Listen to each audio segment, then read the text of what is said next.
नमस्कार, आप देख रहे हैं IBC 24। मैं हूं आपके साथ विजय कुमार पंड्या।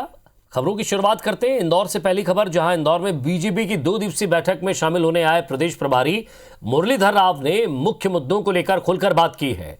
बैठक में मुख्य रूप से नगरीय निकाय चुनाव को लेकर पार्टी की रणनीति का मुद्दा छाया रहा। बैठक के 2 महत्वपूर्ण सत्रों के बाद मीडिया से चर्चा करते हुए मुरलीधर राव ने कहा कि नगरीय निकाय चुनाव में पार्टी पूरी ताकत के साथ उतरेगी, पॉलिटिकल टारगेट तय किए जाएंगे। मुरलीधर राव ने बैठक के एजेंडे के बारे में बात करते हुए कहा कि उम्मीदवार चयन को लेकर पार्टी ने प्रारूप तैयार करने का फैसला किया और इसके तहत ही प्रत्याशियों का चयन किया जाएगा। उन्होंने स्पष्ट किया कि इन चुनाव में युवाओं को मौका मिलेगा। उन्होंने कहा कि टिकट वितरण में पार्टी के बड़े नेताओं के परिजनों का दावा उनके काबिल होने के साथ साथ काबिल कार्यकर्ताओं के तौर पर देखा जाएगा। मुरलीधर राव ने आगे कांग्रेस के आरोपों पर प्रतिक्रिया देते हुए कहा कि कांग्रेस को उसका शीर्ष नेतृत्व ही खत्म कर रहा है। इसके अलावा उन्होंने ज्योतिरादित्य सिंधिया के साथ आए समर्थकों को पर्याप्त मौका नहीं देने के आरोप पर पूरी तरह उन्होंने गलत बताया। वहीं बीजेपी प्रदेश अध्यक्ष VD शर्मा ने कहा कि हर समाज वर्ग के साथ उनको साथ में लेते हुए नगरीय निकाय चुनाव जीतेंगे। टारगेट्स तय करके कि भाजपा मध्य प्रदेश को श्रेष्ठ मध्य प्रदेश बनाने के लिए नीचे तक पार्टी को तैयार करना और लड़ाइयां लड़ना, ये आज की पदाधिकारी बैठक में हमने चर्चा किया।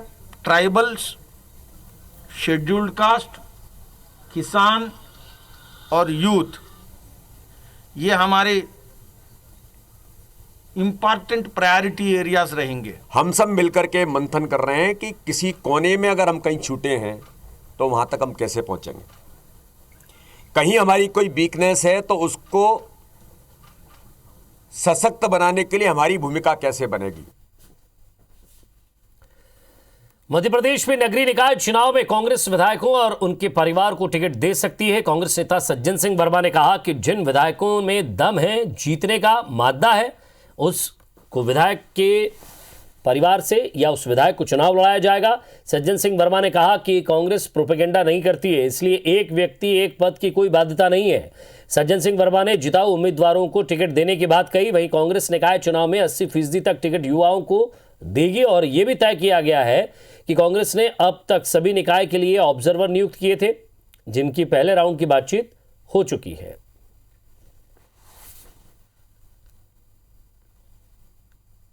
बिल्कुल, हम तो इसमें कोई प्रतिबंधन नहीं है कि विधायक है तो लड़ नहीं सकता महापौर का चुनाव। कुछ विधायक जो कॉम्पिटेंट है, जिनमें दम है, जीतने का मादा है, कुछ जगह पे हम विधायकों को भी चुनाव लड़ाएंगे।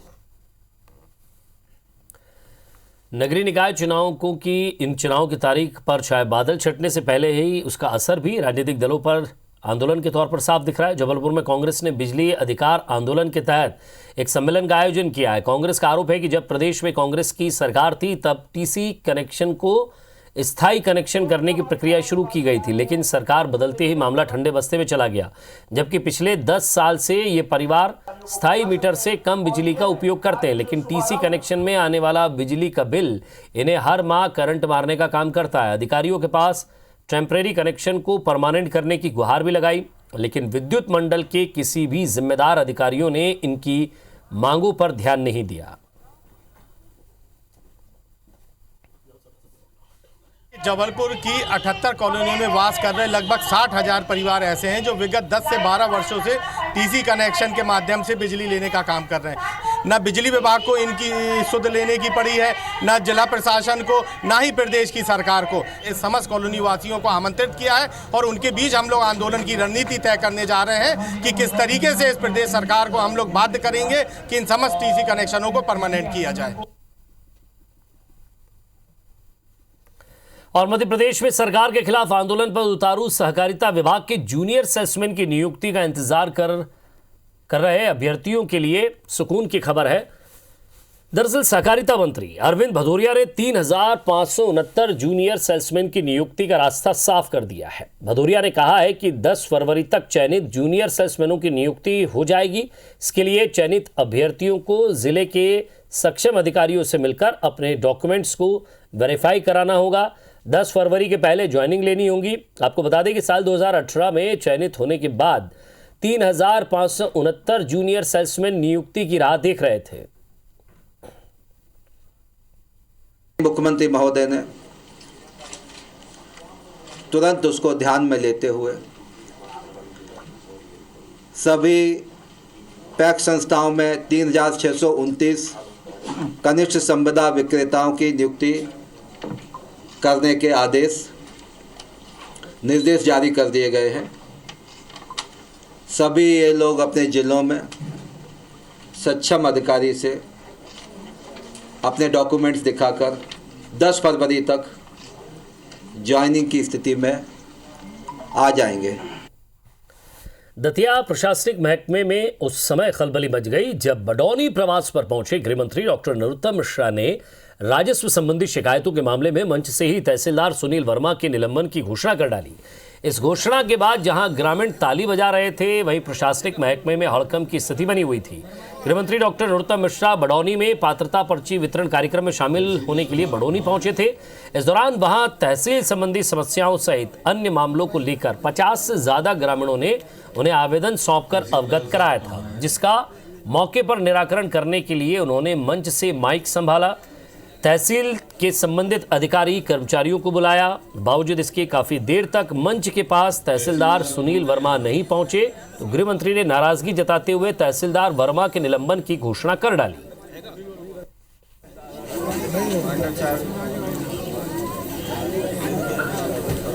तहसीलदार कौन है यहाँ?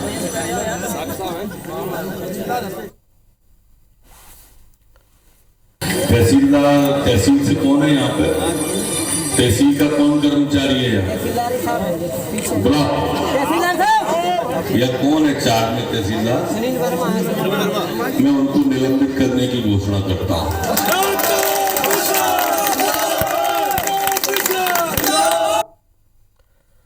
मध्य प्रदेश से अलग करके विंध्य प्रदेश बनाने की मांग लगातार जोर पकड़ती जा रही है। मऊगंज से कभी बीजेपी के विधायक रहे लक्ष्मण तिवारी इस मांग को लेकर विंध्य क्षेत्र में हस्ताक्षर अभियान शुरू करने जा रहे हैं। ये वही लक्ष्मण तिवारी है जिन्होंने SC/ST एक्ट का विरोध करते हुए 2018 में बीजेपी के प्राथमिक सदस्यता से इस्तीफा दे दिया था और 2 साल से विंध्य में जन अस्मिता यात्रा निकाल रहे हैं। लक्ष्मण तिवारी का दावा है कि इस हस्ताक्षर अभियान से बीजेपी विधायक नारायण त्रिपाठी भी जुड़े हुए हैं। आपको बता दें कि मैयर विधायक नारायण त्रिपाठी ने विंध्य प्रदेश की मांग को लेकर भोपाल में बैठक की थी। इससे नाराज होकर बीजेपी ने त्रिपाठी को पार्टी कार्यालय में तलब किया था।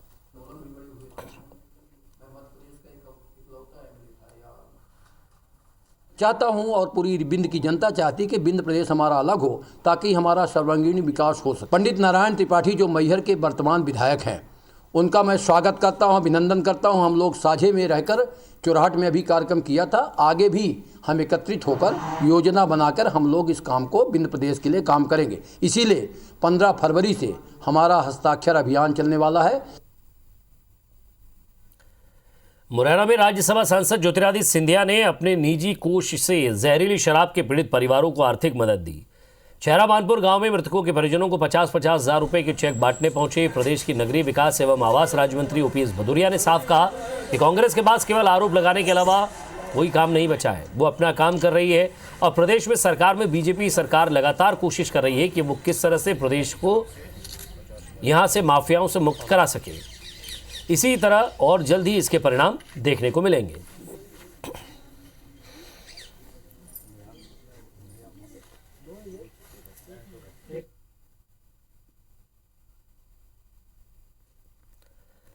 कोरोना से चरमराई अर्थव्यवस्था को वापस पटरी पर लाने के लिए मध्य प्रदेश सरकार का फोकस दिख रहा है। वित्तीय वर्ष 2021-22 के बजट की तैयारी में जुटी सरकार आत्मनिर्भर बनने के लिए नए संसाधन तलाश रही है। कलेक्टरों से आय में वृद्धि के उपायों के साथ मुख्यमंत्री शिवराज सिंह चौहान 8 फरवरी को बैठक करने वाले हैं, जिसमें मुख्य सचिव समेत सभी विभागों के अधिकारी भी मौजूद रहेंगे। सरकार फरवरी के अंतिम सप्ताह में विधानसभा में बजट पेश करने वाली है। इसी के मद्देनजर राजस्व बढ़ाने की कवायद तेज हो गई है। सरकार को मौजूदा वित्त वर्ष में हर महीने कर्ज लेना पड़ा है। मुख्यमंत्री ने अतिरिक्त आय के तमाम माध्यमों को खोजने को कहा है। पशुपालन विभाग ने जैविक खाद और गैस बनाने का काम भी शुरू कर दिया है। इससे पहले मुख्यमंत्री आत्मनिर्भर MP की बैठक में मंत्रियों को राजस्व बढ़ाने का निर्देश दे चुके हैं।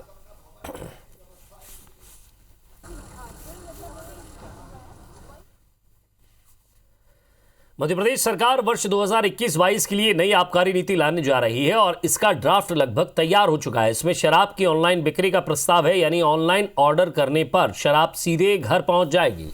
प्रदेश के राज्य मंत्री ओपीएस भदौरिया ने कहा है कि जल्द ही सरकार नकली शराब माफियाओं पर अंकुश लगाने के लिए ये योजना तैयार कर रही है। सरकार इसके लिए प्रदेश स्तर पर जो जांच कमेटी बनाई गई थी उसने अपनी रिपोर्ट सरकार के सामने पेश की है, जिस पर जल्द ही सरकार द्वारा फैसला लिया जाएगा। सरकार ने पूरे प्रदेश में माफियाओं पर अंकुश लगाने के लिए लगातार अभियान चलाया है, जिसका असर प्रदेश में देखने को मिल रहा है और जल्द ही शराब माफियाओं के खिलाफ भी समिति की रिपोर्ट के आधार पर जरूरी कदम उठाया जाएगा।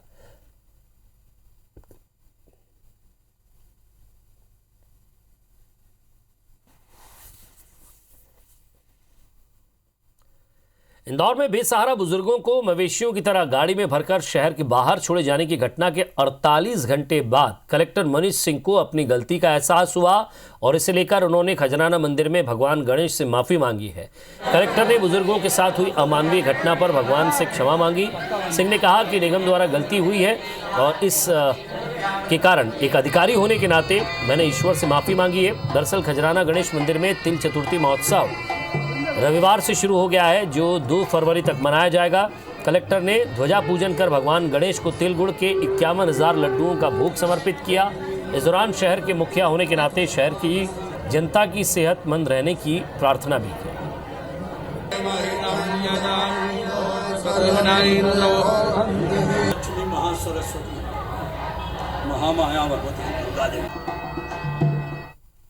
पेट्रोल डीजल की कीमतों में लगातार हो रही वृद्धि के खिलाफ जबलपुर में युवक कांग्रेस के कार्यकर्ताओं ने सरकार के खिलाफ अनोखा विरोध प्रदर्शन किया। युवक कांग्रेस कार्यकर्ताओं ने गाड़ियों को श्रद्धांजलि दी। रद्दी चौक पर बने एक पेट्रोल पंप पर गाड़ियों को मृत मानकर श्रद्धांजलि दी। लोगों को गुलाब का फूल देकर विरोध करते नजर आए। सरकार विरोधी नारे भी लगाए। दूसरी ओर खजुराहो में यूथ कांग्रेस ने बैलगाड़ी यात्रा निकालकर और लकड़ी से चूल्हा जलाकर केंद्र सरकार के खिलाफ विरोध जताया है। इतना ही नहीं, यूथ कांग्रेस कार्यकर्ताओं ने महिलाओं के साथ लकड़ी से चूल्हा जलाकर चूल्हे पर रोटियां भी बनाई।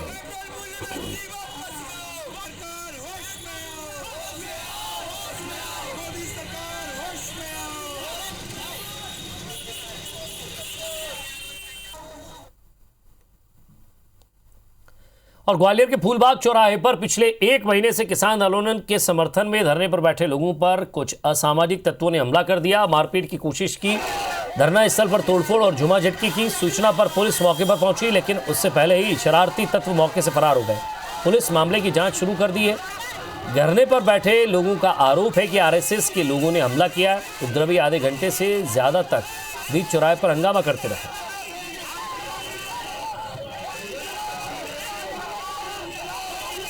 पर पिछले 31 दिन से बहुत शांति प्रिय धरना चल रहा था, दिन रात 24 घंटे का। अचानक से ये संघियों की बौखलाहट हुई और वो यहाँ पर तिरंगा यात्रा करते हुए आए और उनका प्लान था कि कैसे भी इस आंदोलन को खत्म करने के लिए तोड़फोड़ की जाए। पूरे देश भर में जो हमला कर रहे हैं आरएसएस के लोग, वैसे ही उन्होंने आके तिरंगा झंडा लेकर आए और हमला किया। हमारे सामने बाबा साहब का पोस्टर लगा हुआ था जिसमें महापुरुषों में महात्मा फुले और इनका होर्डिंग लगा था, वो होर्डिंग फाड़ दिया।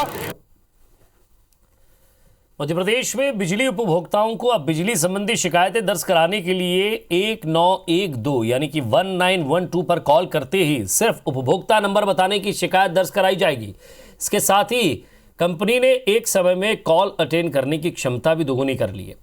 वॉइस बोट की सुविधा के माध्यम से शिकायत सुनने का मध्य प्रदेश में पहला राज्य बन गया है।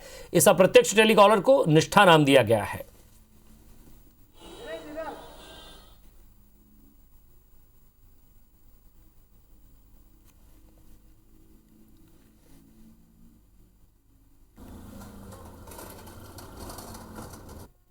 तो निष्ठा टेलीकॉलर शिकायतकर्ता के सवाल को प्राकृतिक भाषा प्रसंस्करण तकनीकी के माध्यम से समझाता है और उपभोक्ता की ओर से दिए गए इनपुट के आधार पर अपनी प्रतिक्रिया व्यक्त करता है। इसमें उपभोक्ता को ज़्यादा सवालों के जवाब नहीं देने होते हैं। इससे दोनों के समय की बचत होती है और बचत होने के साथ ही एक बार में अधिक से अधिक कॉल रिसीव करने की क्षमता भी इसमें बढ़ जाएगी।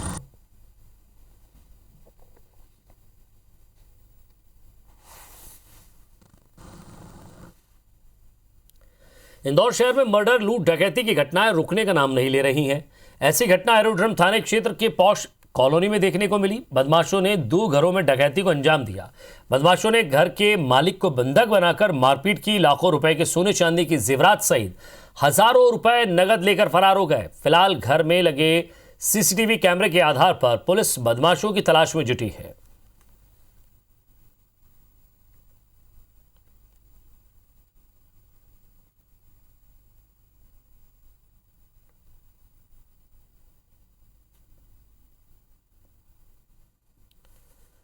और मध्य प्रदेश के खरगोन जिले की बलकवाड़ा पुलिस ने एक बार फिर बड़ी कार्रवाई करते हुए अवैध पिस्टल बनाने की फैक्ट्री पर छापामार कार्रवाई की है और मौके से 27 देसी पिस्टल, 2 जिंदा कारतूस के साथ 4 आरोपियों को गिरफ्तार किया है। जब्त अवैध हथियारों की कीमत लगभग 6 लाख रुपए बताई जा रही है। खरगोन जिले के एसपी शैलेंद्र सिंह चौहान ने बताया कि पुलिस को सूचना मिली थी कि कुछ लोग अवैध हथियारों की सप्लाई करने के लिए निकले हुए हैं, जिसके बाद टीम ने आरोपियों को हिरासत में लेकर तलाशी ली। आरोपियों के पास से 27 अवैध पिस्टल, 2 जिंदा कारतूस भी जब्त किए गए। साथ ही पुलिस ने इन सिकलीगरों के जंगल के बीच नाले पर बने अड्डों पर भी दबिश देकर अवैध हथियारों की फैक्ट्री का भांडाफोड़ किया। साथ ही भारी मात्रा में औजार जब्त किए गए। उन्होंने बताया कि इन आरोपियों के अंतर्राज्यीय गिरोह से भी संबंध है, जिसकी जांच की जा रही है।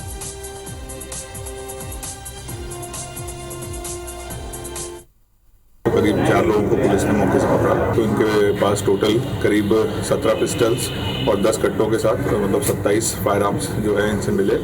और ये जो फैक्ट्री जहाँ ये बनाते थे, वहाँ पे जब पुलिस ने छापा मारा देखा तो वहाँ पे भी काफ़ी मात्रा में इनके बनाने के औजार और उपकरण मिले। वो बेसिकली एक नाला था एक गाँव के समीप में, जहाँ पे वो इस प्रकार की उसको बनाते थे।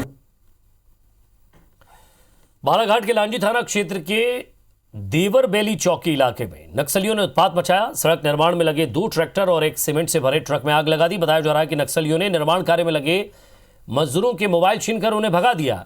वारदात के बाद पुलिस ने अलर्ट जारी कर दिया है। आपको बता दें कि देवर बेली से मलकुआ के बीच 14 किलोमीटर सड़क का निर्माण किया जा रहा है, जिसका नक्सली संगठन विरोध कर रहे हैं।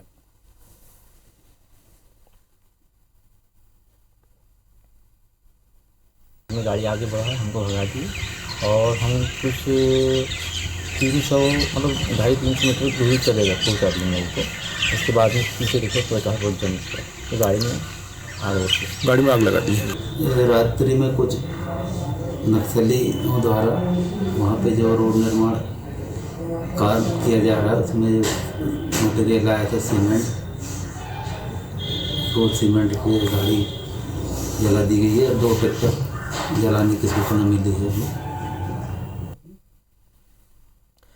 ग्वालियर के बैजाताल में एक बार फिर से बोटिंग की शुरुआत हो गई है। कैबिनेट मंत्री प्रद्युम्न सिंह तोमर ने ग्वालियर सांसद विवेक नारायण शेजवलकर के साथ और कांग्रेस विधायक सतीश सिकरवार ने रविवार को इसका शुभारंभ किया।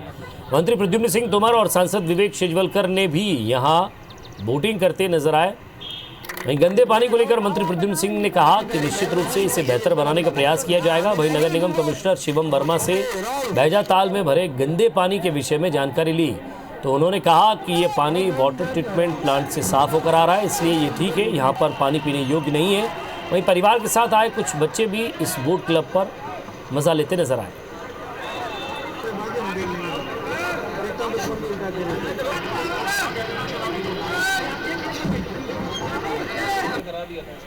तो फ्लो भी होता है ना, तो चलता रहेगा।